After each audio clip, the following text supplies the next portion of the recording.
Namaskar.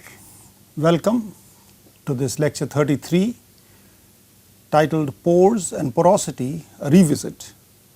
You have already seen some of these concepts and material earlier on in this course, which is part of the course on hydration, porosity and strength of cementitious materials. What we will do today is basically a revisit of the concepts in pores and porosity relevant to cement pastes and try to extend that idea to concrete. So, as far as the topics are concerned for the day, we will review the idea of pores and porosity, review porosity and permeability, and briefly introduce the topic of permeability of concrete, which is a stage beyond the paste systems that has been talked about extensively in this course so far. Now, what you've already done is a definition of pores, which says that it is the amount or volume of pores in PCBPS, which is Portland cement based paste systems, is called the porosity, and a major component of its microstructure and an important durability property. We will see how these things come to life, how they acquire a meaning in our discussion on durability of concrete structures. The PCBPS is highly porous just after adding water, and that pores get refined as hydration proceeds. The porosity of the system decreases with time due to reactions of the chemical compounds in cement, which is the process called hydration.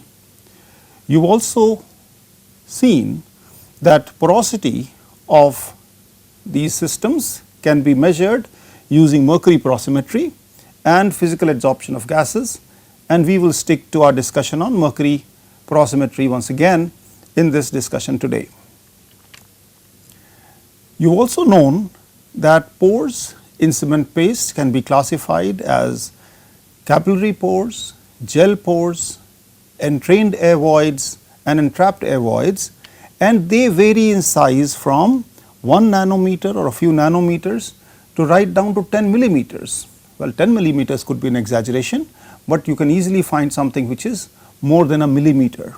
And if you see the inside of a concrete as a slice, you will easily be able to identify at least a few of those pores, which could be maybe 2 millimeters or 3 millimeters and easily visible to the naked eye.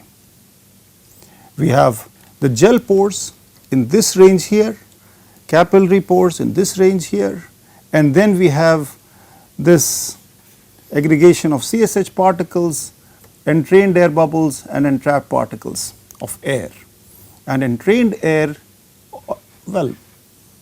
and entrapped air is what we seek to minimize through the process of compaction. We have also talked about the difference between capillary and gel pores and what is the role of water in their formation and their behavior, and also the properties they affect.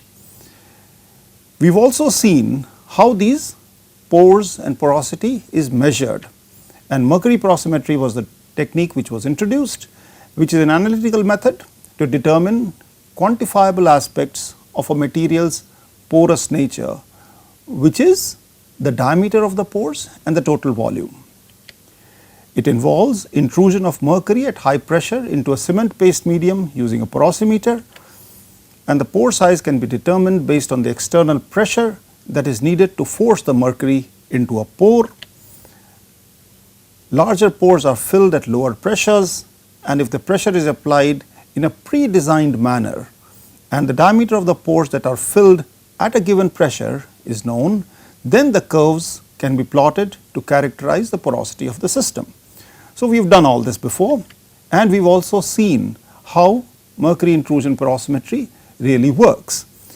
As you can see here, these are the small samples or specimen that we take.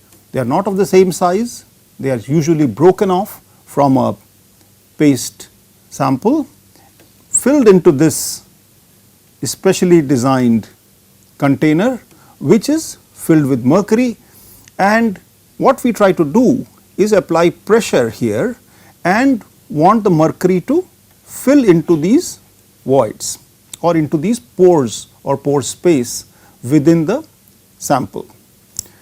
Obviously, at lower pressures we would expect the higher size or large diameter pores to be filled, and consequently as the pressures are increased we would expect the lower diameter pores to be filled. And that was the intent when we said that if we increase the pressure, so if we plot the time and pressure, we increase the pressure, keep it at some point, then increase the pressure again and keep it increase the pressure again, then at each pressure step if we know the volume of intrusion that happens and that we can measure from a change here, we will know how much is the pore volume corresponding to those diameters of pores. This principle we have already done, and this is just another explanatory slide. And finally, what we get is this, a typical MIP graph for Portland cement based paste systems. We have already seen this, and this here is the equivalent diameter or the effective size of access, and here we have the accessible pore volume or the total pore volume intruded, and this picture here is that of a commercially available Mercury Prosmeter. In this diagram here, DC refers to a critical pore diameter, which is the mean size of pore entryways that allows maximum percolation through the pore system, that is the point of steep slope, and DT is the threshold diameter, which is the first inflection point representing the onset of percolation. So, this is what we had seen before. Now, let us take a look at the whole idea of porosity once again. If we consider this to be a porous solid system where this is the volume of voids Vv, Vs is the volume of solids, the total volume of the system is Vv plus Vs, which is the total volume. So, we can define porosity as the volume of voids to the total volume. As far as hydration of cement and the porosity in cement based systems is concerned, this is where we start. We have a certain volume of cement, we add a certain volume of water, and we let the hydration proceed. Now, as this hydration proceeds, what we expect is HCP or hardened cement paste to be formed. Cement is consumed, water is consumed, and HCP is formed. So, now if the HCP was an absolutely solid product and occupied the same volume as the volume of cement and the volume of water together, this is what we will get, and this has no porosity. Now, another situation is that the HCP occupies a slightly lower volume than the original volume, and this volume which is left behind, it becomes the volume of voids. Another situation is given here where a certain amount of cement remains unhydrated, a certain amount of hardened cement paste HCP is formed, and then a certain amount of voids is also available to us, or it is formed because the HCP does not occupy the same amount of volume or space as the original cement and water did. Here is another fourth variation where a certain amount of water and a certain amount of cement are both left out at the end of the hydration process, and we have a certain amount of HCP and a volume of voids. So, as far as real life concrete is concerned, the situation is somewhere in between this part, and as far as real life concrete is concerned, the situation is pretty close to something like this, where we have a certain amount of water which is left, we have a certain amount of volume of unhydrated cement, some amount of HCP which is formed, and there is a certain amount of volume, and there is a certain amount of void volume in the paste.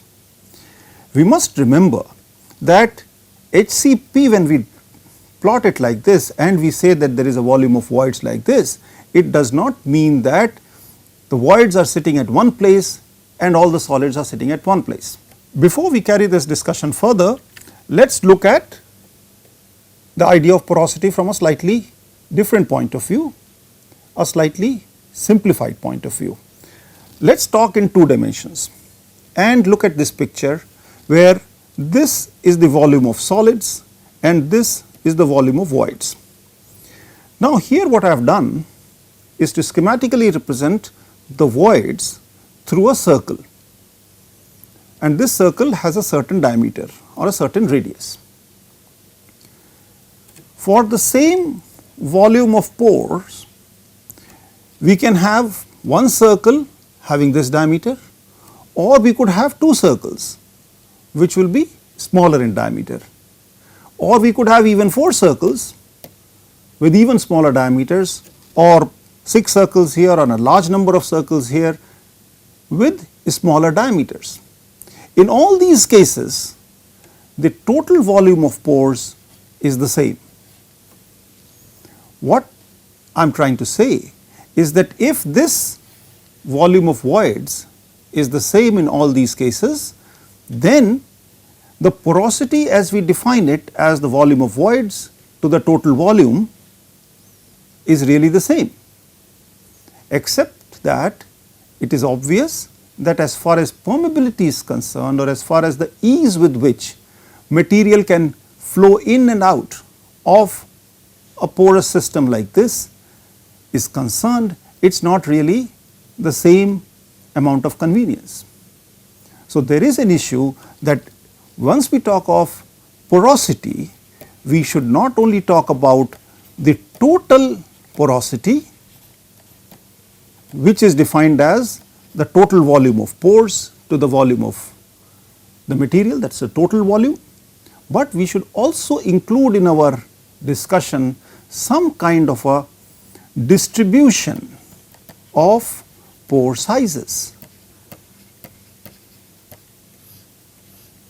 This is something which is very important in our understanding of the pore structure of cement pastes and therefore that of concrete.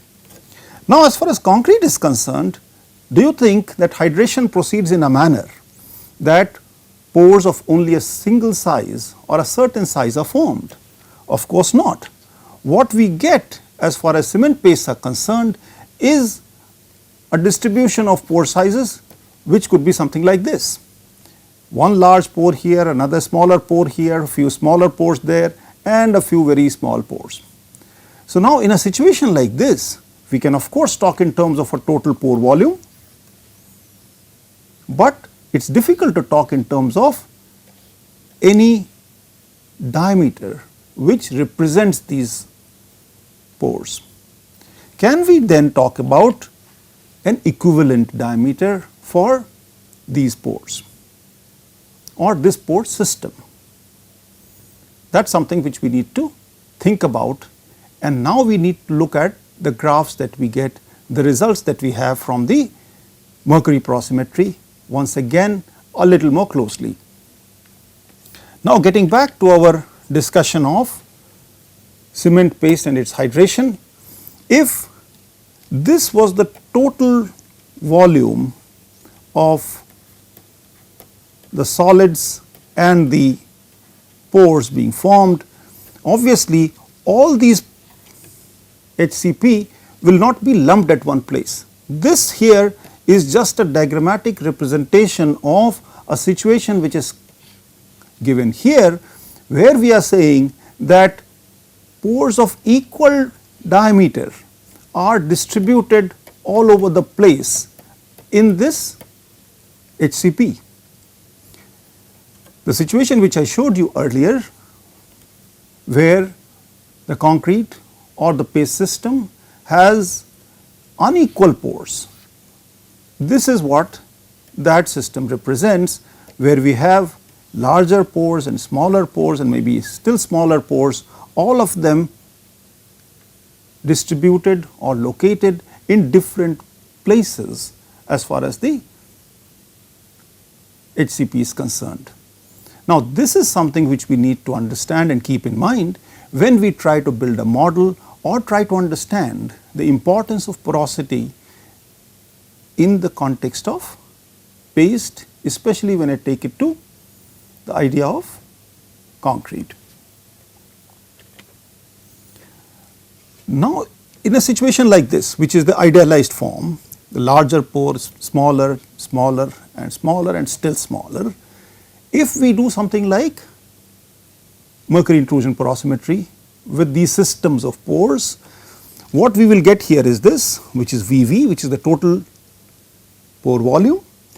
At this diameter here, we will have all the intrusion that happens. When it comes to this situation here, the same amount of intrusion happens, except that this intrusion happens at D1, which is a smaller diameter than D, and the relationship between D and D1 and so on can be worked out based on the geometry.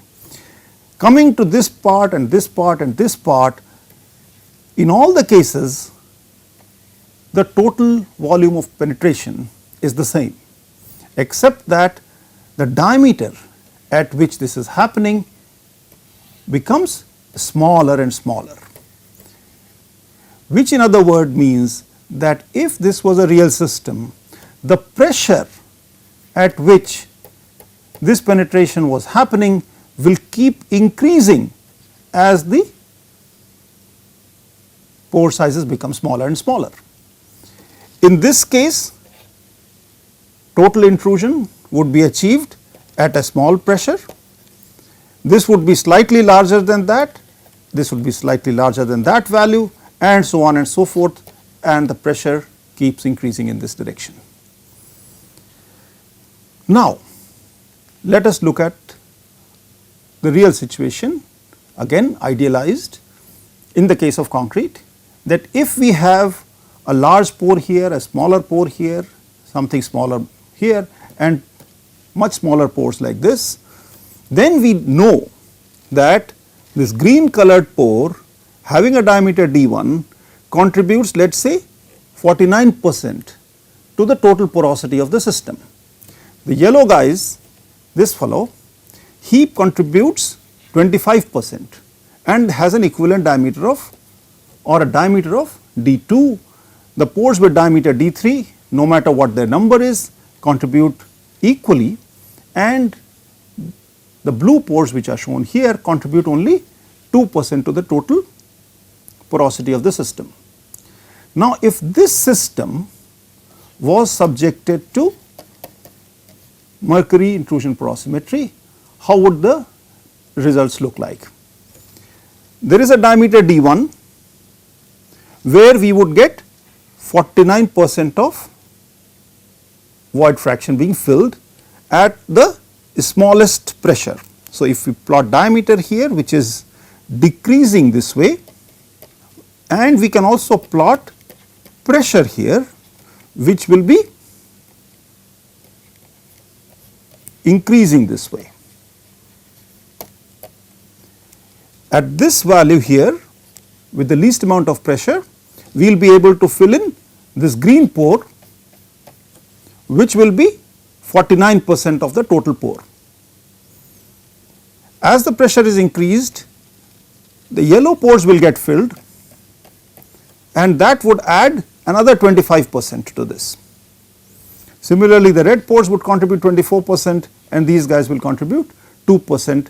And if this graph here is plotted on a cumulative pore volume basis, this is what we will get. 49%, again this is the diameter which is decreasing this way, and we have pressure which is increasing. So, it is 49, then 60 something, then 98 and 100. So, this is how we need to understand the results from mercury intrusion porosimetry in the case or in a situation like the cement based systems where the problem is very complex and the pores are not of a uniform size. Now, as far as hydration of the cement is concerned, it leads to a reduction in the total pore volume, and it also leads to a refinement of the pore structure, which means that larger pores are transformed to smaller pores. So, this is how hydration moves forward as the concrete is cured, as the cement systems are cured, more and more hydration happens and so on. Now, let us go back and look at this graph once again. You will notice that these are the cumulative graphs which are available for a cement system or a cement paste system at different ages. So, it is 1 day, 3 days, 7 day, 28 day and so on. As we can see, the total volume that we are talking about is reducing as the age is increasing, and that is what we mean when we say that continued hydration leads to a decrease in the pore volume. Then the diameter at which the maximum intrusion takes place keeps shifting to the left, and as we move to the left, the diameter, as is being shown here, is decreasing. So, that is what we call refinement of the pore structure. So, with this, I hope we have a slightly better understanding and more insight into the pores and porosity of cement systems.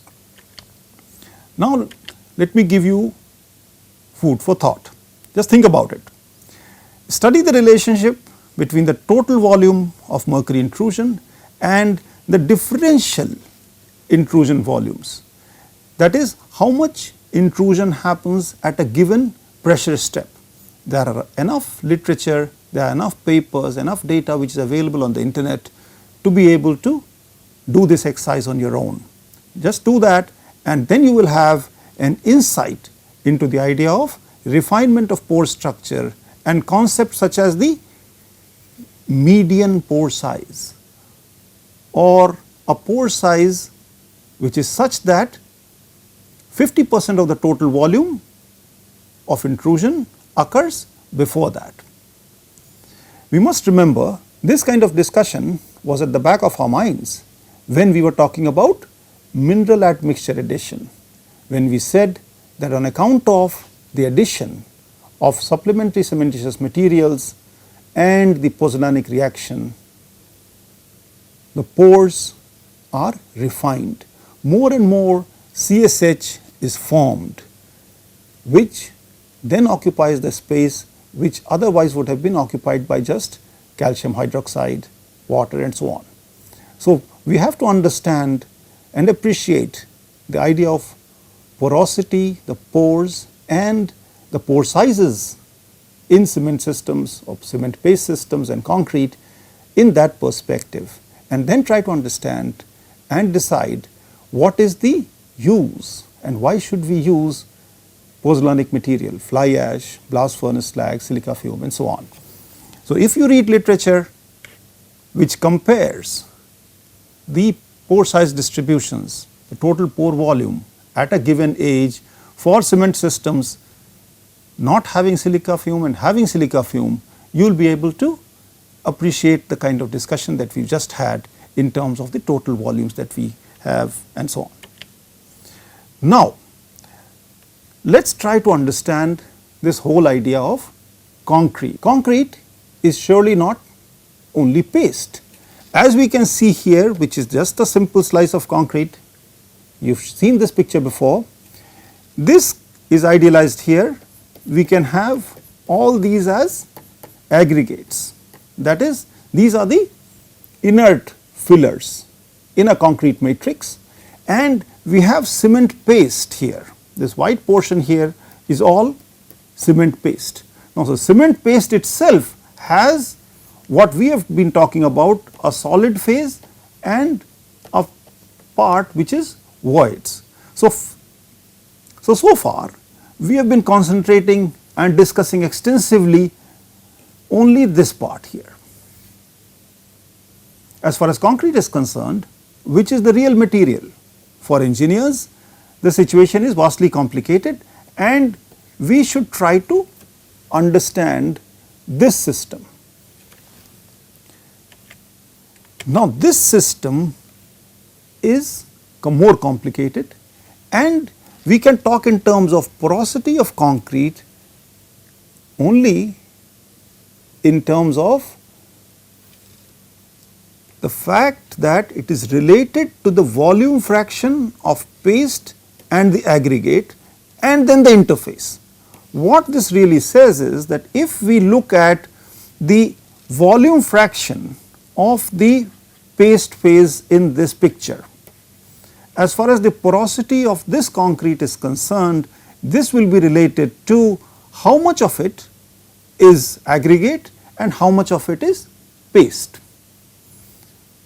And it will also be related to whether we want to treat it, the porosity or the ease with which the material can move through these things, which is called the interface. Also, we must remember that normally aggregate porosity may be taken to be very low compared to that of paste. So, we essentially assume that the porosity of the aggregate phase here is much lower. After all, aggregate is basically rock. Concrete indeed is a man-made rock, but as far as the natural rock, which is the aggregate, is concerned, that porosity is substantially lower compared to the porosity of the paste. Also, once we agree with this, it becomes obvious that the porosity of the paste can be controlled by varying the water cement ratio, because we have already seen that if we increase the amount of water, we are basically increasing the water over and above that required for hydration, and that is the water that is going to be evaporated and lost, leaving behind pore spaces. So, the porosity of the paste can really be controlled by controlling or varying the water cement ratio. Given the fact that the aggregate porosity is small, we can say that the porosity of the concrete itself can be controlled if we control the water cement ratio, and that is what is conventional wisdom. So, even without having gone through all this exercise, we could have simply come to this conclusion, and that is what most of the time the codes and the specifications and common practice is. If we want less permeability, we want less porosity, we try to control, reduce the water cement ratio, and that is what is the bottom line when we are using chemical admixtures, especially superplasticizers, where the effort is that we get the same amount of workability without having to use that much water. Now, this picture here shows you the relative volumes of the constituents in concrete.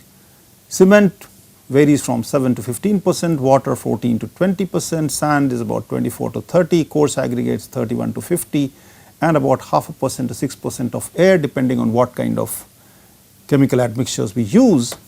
And therefore, we have about 27% of paste, about 50% of mortar, and 50% of coarse aggregate. Now, with this background and 50% of coarse aggregate, of course, when it comes to special concretes like the self-compacting concrete, we find that the coarse aggregate content should be reduced or needs to be reduced from about say 40 to 45% to maximum of about 35–40%. And correspondingly, there is an increase in the mortar content. Now, with this background, if we look at this picture once again, it is easy to say that from an engineering point of view, the permeability of concrete needs to be studied as a bulk property, whereas the porosity of cement paste will help us understand the porosity of concrete, but when it comes to an engineering application, we must also understand what is the permeability of concrete as such. Pores in concrete allow transport of deleterious materials during service life of the structure. These pores allow the ingress and transport of material like carbon dioxide or the chloride ions from the atmosphere or the environment in which the structure is located, and that causes durability problems. And therefore, permeability of concrete is directly related to its strength and durability, meaning thereby that what this means is that we need to understand and measure permeability of concrete directly as a bulk property of the concrete that we are using at a particular site in order to have an appreciation of its durability. The strength is a normal parameter which is measured and obtained using cubes or cylinders under standard conditions and so on, and this measurement of permeability as a tool to have a better understanding of durability of the concrete is something what we will do in the next lecture. So, as far as our discussion today is concerned, we revisited the ideas of pores and porosity in paste systems, obtained more insight into the measurement of pores and pore size distribution as obtained from Mercury Intrusion Prosymmetry, and we briefly discussed the issue of porosity in concrete and the permeability in concrete and its relation to durability and so on. These are the reference materials which you can look up apart from the website and the information that is available on the internet. There is an assignment that I have also given to you which is not going to be graded or submitted, but yes, those of you who are more interested should try to understand a little bit more about the pore sizes and pore size distributions of different paste systems, and we will see you next time when we talk about the measurement of permeability in concrete. Thank you.